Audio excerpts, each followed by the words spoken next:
आज हम बनाने जा रहे हैं स्प्राउट सैलेड। उसके लिए लिया है हमने आधा कटोरी हमने मूंग दाल ली है, ग्रीन मूंग दाल, और आधा कटोरी मोट दाल ली है। इसको अच्छे से स्प्राउट कर लें। हमारे पास ये हमने 1 कप स्प्राउट्स लिए हैं मोट और मूंग दाल के। एक छोटा टमाटर लिया है, उसको अच्छे से छोटे पीसेस में कर लें। आधा कुकम्बर, आधा गाजर और एक नींबू। और हम इसमें चाट मसाला भी डालेंगे, वो हमने लेना है 1 टीस्पून।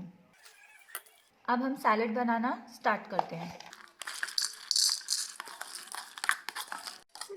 हमने बोल में स्प्राउट्स ले लिए हैं। अब हम एक एक करके इसमें सब इंग्रेडिएंट्स डालेंगे। कुकम्बर, टमेटो और कैरेट।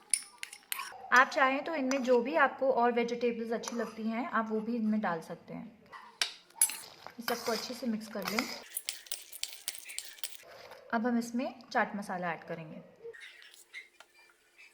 और नींबू।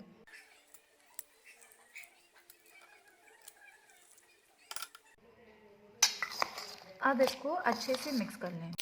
आप चाहिए तो इसमें धनिया भी डाल सकते हैं, ग्रीन चिलीज़ भी डाल सकते हैं, चाहिए तो आप अनार भी डाल सकते हैं इसमें।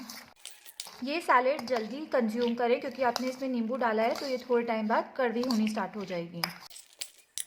ये सब अच्छी तरह से मिक्स हो गया है। अब हम इसको सर्विंग बोल में ट्रांसफ़र करेंगे। तो ये रही आज की हमारी रेसिपी स्प्राउट सैलेड। ये बहुत ही हेल्दी रेसिपी है, आप इसे ज़रूर ट्राई करें और हमें अपना फीडबैक दें। हमारे चैनल को सब्सक्राइब करें और लाइक करें। Thank you for watching.